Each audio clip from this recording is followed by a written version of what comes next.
इस मूवी में हमें पुराना जमाना दिखाया गया है जब इंसान जंगल में रहा करते थे, यानी 20,000 साल पहले का टाइम। मूवी में इस जमाने में रहने वाले ट्राई का जिक्र है। ट्राई का लीडर बहुत ज्यादा स्ट्रांग और ब्रेव था। उसका एक 18 साल का बेटा भी था, उसका नाम केता था, लेकिन वो अभी छोटा था तो उसमें अपने फादर की जैसी पावर नहीं थी, पर ना ही अभी उसे ठीक से शिकार करना आता था। लेकिन उसके फादर यानी स्ट्रिप के लीडर उसे कहते थे कि एक ना एक दिन तो तुम्हें सीखना होगा, क्योंकि तुम मेरे बेटे हो और तुम्हें मेरे जैसा बनना है। पर उसे लीडर की वाइफ कहती है कि मेरा बेटा अभी बहुत छोटा है, इसे शिकार पर मत लेकर जाओ। तो लीडर उसे कहता कि नहीं, अगर तूफान आने वाला है और सर्दियों में बाहर निकालना बहुत मुश्किल होता है, हम शिकार पर जाएंगे क्योंकि हमें अगले कुछ महीने के लिए खाना जमा करना है। तो केता भी हमारे साथ जाएगा। अब ये सब अपनी टीम बनाकर दूसरी तरफ निकल पड़ते हैं ताकि कुछ शिकार करें। इनको काफी टाइम लग जाता है। यह नदियां पार करते हैं और जंगलों से गुजरते हैं और फाइनली उस जगह पर पहुंच जाते हैं। लेकिन ये लोग देखते हैं कि इनके सामने बहुत सारे जानवर जो कि जंगली भैंसे थे। अब लीडर इन सबको ऑर्डर देता है कि हमें बचना होगा, तो अपने अपने निजी इन जंगली भैंसे की तरफ फेंक दो। दूसरी तरफ जबान जंगली भैंसे को पता चलता है कि ये लोग हम पर अटैक करने वाले हैं, तो वो भी इनकी तरफ भागने लगती है। वो इतने गुस्से में थे कि जैसे इंसानों को मार ही डालते, लेकिन जैसे ये ड्राइव वाले इनकी तरफ निजी मारते हैं तो ये सारे डर के भागने लगता है। हालांकि ट्राइब वालों ने इनको मारने के लिए नहीं, बल्कि उन्होंने तो सिर्फ इन जानवरों को डराया था कि यह भाग जाए। लेकिन उनको क्या पता था कि खाई थी वो जंगली वैसे इतनी तेजी से दूसरी तरफ भागती है कि वो खाई में गिरने लग जाती है। देखते ही देखते एन बेंसों का सारा झुंड खाई में गिर जाता है। लेकिन सबसे आखिर इन जानवरों का लीडर होता है जो कि बहुत बड़ा था। वो जंगली भैंसा काफी गुस्से में था। वो तो जंगली भैंसा केता की तरफ बढ़ने लगता है। वो केता को काफी जख्मी कर चुका था। अब उस जंगली भैंसे ने केता को अपने सींगों पर उठा लिया था ताकि उसे भी वो खाई में फेंक सके और अपना बदला ले सके। लेकिन लीडर अपना निशा उठाता है और जंगली भैंसे की तरफ फेंक देता है। लेकिन अब देर हो चुकी थी, वो खाई बहुत ही गहरी थी। अब केता नीचे गिर जाता है।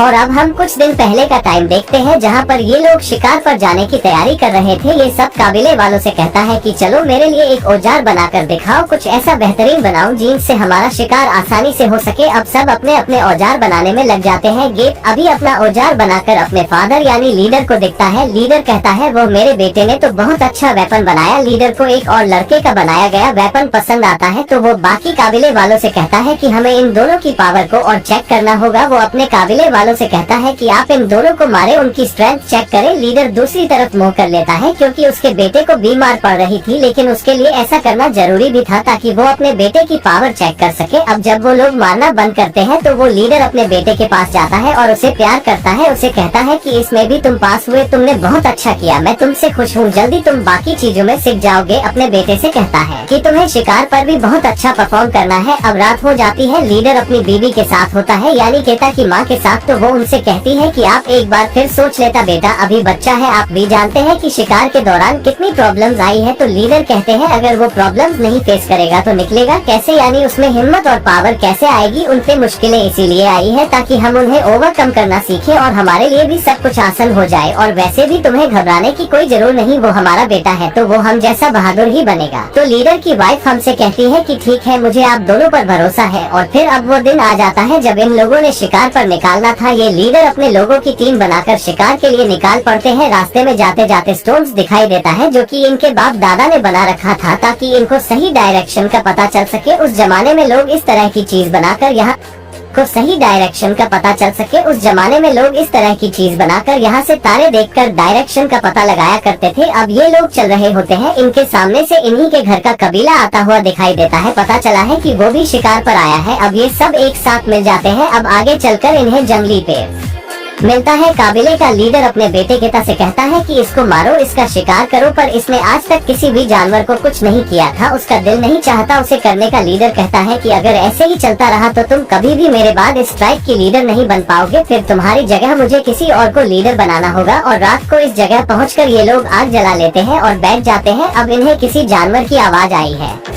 अचानक से एक छुपा हुआ शेर बाहर आता है। वो इसके दोस्त को झपट कर अपने साथ ले गया था और यह सीन केता से बर्दाश्त नहीं होता। वो काफी डर जाता है। अब ये सब लोग उसे लड़के की याद में कुछ पत्थर रखते हैं और आगे के लिए निकाल जाते हैं। और सारा दिन ये लोग मेहनत करते हैं और रात भी यहीं पर हो जाती है। बस ये सब लोग रात में रुके थे। काबिले का लीडर और उसका बेटा केता जहाँ से बाहर आते हैं तो लीडर उसको उन दोनों के हाथ पर बनाए गए डिजाइन आसमान से मैच करने को कहता है, जो कि उनको रास्ता ढूंढने में मदद कर सकते थे। फिर वो उसे अपने साथ ले जाता है और अच्छी अच्छी बातें समझने लगता है। वो कुछ भेड़ियों को देखते हैं, लेकिन उनमें से एक वीडियो था जो कि अकेला खड़ा हुआ था और वही उनका लीडर था। तो लीडर अपने बेटे से कहता है कि देखो ये सबसे अलग रहता है, तभी तो लीडर है, क्योंकि उसे ये लग रहा होता है कि इतनी सब चोट लगे के बाद उसका बेटा जिंदा नहीं बच्चा होगा। वो उधर बैठा रहता है, अपने बेटे को आवाजें देता रहता है, लेकिन उसका बेटा उसे कोई जवाब नहीं दे रहा होता। इसी तरह रात हो जाती है। उसके काबिले वाले भी वहाँ पर होते हैं। वो सारी रात अपने बेटे को पुकारता है, उसे आवाजें देता है, लेकिन कोई फायदा नहीं होता। सब लोग समझते हैं कि केता मर चुका है। वो लोग उसके लिए भी वहाँ पर पत्थर रख देते हैं, जैसा कि वो किसी के मरने के बाद करते थे। अगली सुबह हम देखते हैं कि केता के पास कुछ परिंदे आकर उसे नोचने लगते हैं, लेकिन तभी केता को होश आ जाती है और वो उठकर बैठ जाता है। वो काफी डर जाता है और अपने कबीले वालों को और अपने फादर को बुलाने लगता है, लेकिन वहाँ पर कोई भी नहीं होता, क्योंकि सारे वहाँ से जा चुके थे। वो अब धीरे धीरे नीचे उतारने की कोशिश करता है, लेकिन वो पहाड़ ऐसा नहीं था कि उससे नीचे उतरा जा सके। अचानक से वहाँ बादल गरजने शुरू हो जाते हैं और बारिश शुरू हो जाती है और वो खाई पानी से भर जाती है। केता को तैरना आता था, इसलिए वो पानी में जंप कर देता है और वो बेहोश हो जाता है और वो बहता बहता यहाँ पहुँच गया था। अब उसे होश आता है तो वो काफी जख्मी होता है। वो अपने पाँव को पास पड़ी लकड़ी और पत्थरों से ठीक करता है और फिर चलने की कोशिश करता है। वो ऊपर पहुँच चुका था, यानी इस जगह जहाँ से वो गिरा था। वो देखता है कि उसके काबिले वालों ने उसे मारा हुआ समझकर वहाँ पर वैसे ही पत्थर रख दिए हैं। तो वो काफी टूट जाता है कि ऐसे कैसे इन लोगों ने मुझे मरा हुआ समझ लिया। वो चिल्ला रहा होता है और इसकी आवाज सुन के वहाँ पे कुछ भेड़िए जाते हैं, उसकी तरफ बढ़ने वाले होते हैं। तभी ये भागता है और एक पेड़ पर चढ़ जाता है और वो नीचे नहीं उतरता। अब भेड़ियों पूरी रात वहाँ रहते हैं। सुबह हो जाती है और उसे प्यास लगने लगती है। वो नीचे उतरता है और पानी भरता है, लेकिन तभी वो भेड़िए उसका पीछा करने लगते हैं। दोबारा वो पेड़ पर चढ़ने लगता है, लेकिन वो भेड़िए उसे पकड़ लेते हैं। उनमें से एक भेड़िया उसके पाँव पर काट लेता है। केता उसे मारता है, जो उसके पास वेपन था, और उस भेड़िए को जख्मी कर देता है। भेड़िया वहाँ पर गिर जाता है और बाकी भेड़िया नीचे ही खड़े होते हैं। उसके बाद रात हो जाती है, लेकिन केता पेड़ के नीचे नहीं आता। तो सारे भेड़िया वहाँ से चले जाते हैं, लेकिन जख्मी भेड़िया अभी तक वहीं पर था। पहले तो उसको लगता है कि यह भी मर गया है, लेकिन वो दर्द से चिल्ला रहा होता है। जब केता उसको देखता है तो वो कहता है कि चलो उसकी तकलीफ खत्म करने के लिए मैं इसे मार ही देता हूँ। वैसे भी अगर ये जिंदा रहा तो ये मुझे मार देगा। उसे मारने के लिए नीचे उतरता है, लेकिन वो उसकी मासूम शक्ल देखता है। होते तो भेड़िए बहुत खतरनाक है, लेकिन यहाँ पर ये काफी इनोसेंट लग रहा होता है। दोनों एक दूसरे की आंखों में देखते हैं। केता को पता नहीं क्या होता है और वो इसे नहीं मारता। केता फिर भेड़िए का मुंह बंद कर देता है ताकि वो इसे काटे ना, और उसे उठा के आगे चल पड़ता है।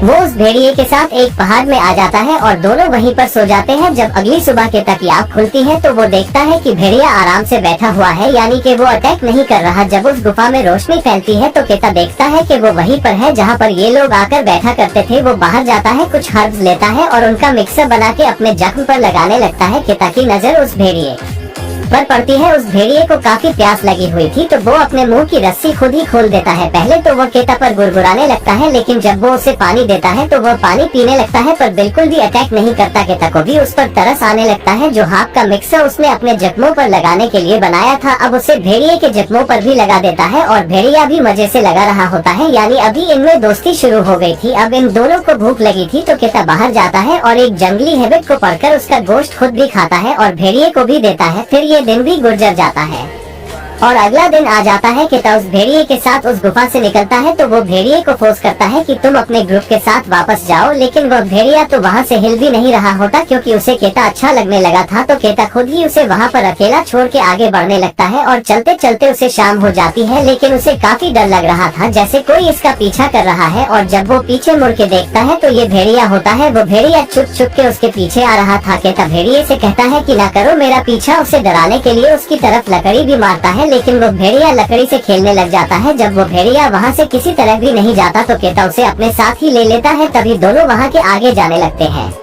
चलते चलते उन्हें एक व्हाइट बिग नजर आता है। भेड़िया उसका शिकार करने के लिए उसको टैकल करता है, लेकिन वो भाग जाता है। ये लोग उसका शिकार नहीं कर पाते। फिर से वो लोग चलते रहते हैं, क्योंकि इन्होंने अपना शिकार मिस कर दिया था, तो आज उन्होंने कुछ भी नहीं खाया था और बेचारे भूखे ही सो जाते हैं। सुबह हो जाती है, ये भेड़िया केता को शिकार करना सिखा देता है। ये दोनों खाने के लिए किसी चीज का अरेंज कर ही लेते हैं। इसी तरह से इनकी दोस्ती बढ़नी जाती है और दोनों एक साथ रहते थे। भेड़िया केता को मछलियाँ पकड़ कर देता है। केता कहता है कि तुम तो बहुत अच्छे हो, मैं तुम्हारा नाम अल्फा रखता हूँ। हम देखते हैं कि इन्हें वहाँ से निकले हुए काफी दिन हो जाते हैं और मौसम भी चेंज होने लगता है। अब काफी सर्दी आ चुकी थी और स्नोफॉल भी होती रहती थी, हर तरफ बर्फ ही बर्फ हो जाती है। तब हम ये भी फील करते हैं कि किताब डरता नहीं था, वो खुद भी शिकार कर लिया करता था, क्योंकि यह सब इसे भेड़िए ने सिखा दिया था। अब रात को पूर्व भेड़िया यानी अल्फा मिलकर खाना खा रहे होते हैं, लेकिन तभी वहाँ पर एक और भेड़िया आता है। क्योंकि लेता अब डरता नहीं था तो अपना निशा उठाता है और उसका सामना करने जाता है, लेकिन तभी फील करता है कि ये कोई अल्फा का ही साथी है, वो अपने साथ लेने आया था। अल्फा जब उसके साथ जाने लगता है तो वो पीछे मुड़कर केता की तरफ देखता है, जैसे उसका शुक्रिया कर रहा हो। उसकी आंखों से ऐसा लग रहा था जैसे उसका भी जाने का दिल नहीं है, लेकिन केता उसे कहता है कि तुम्हें जाना होगा। मैं समझ सकता था कि अपनी फैमिली से दूर रहने का दुख कितना ज्यादा होता है, तो केता उसको उसकी फैमिली के पास भेज देता है। लेकिन जैसे ही अगला दिन होता है तो अपने दोस्त अल्फा को बहुत मिस करने लगता है, क्योंकि वो इतने दिन इसके साथ रहा है और अल्फा ने इसको शिकार करना सिखाया है।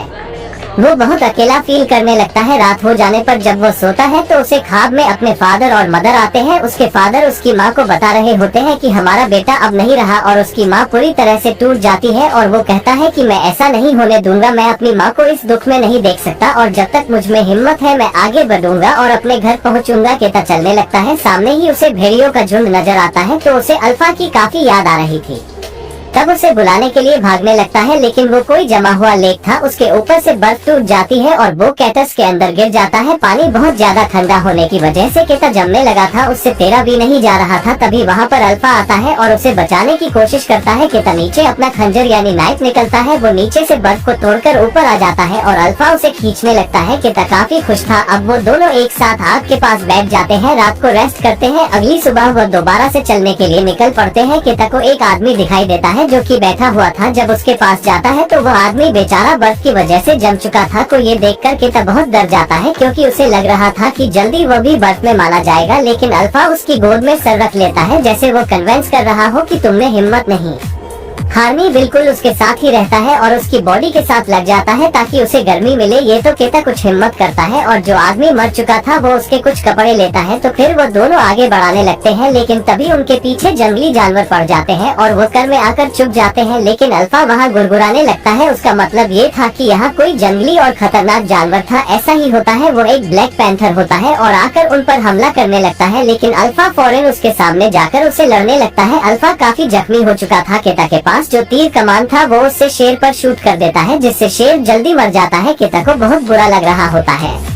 कि अल्फा विचार मेरे खातिर इतना जख्मी हो गया। उसकी जख्मों को ठीक करता है और उसका शुक्रिया करते हुए कहता है कि मैं और तुम हमेशा साथ रहेंगे। फिर वो दोनों दोबारा से निकाल पड़ते हैं, लेकिन यहाँ पर स्नो फॉलिंग स्टार्ट हो चुकी थी और वह बेचारा भेड़िया भी काफी जख्मी था और चल नहीं पा रहा था। पर केता उसे अपनी गोद में उठा लेता है। दोनों बर्फ के तूफान में चल रहे थे।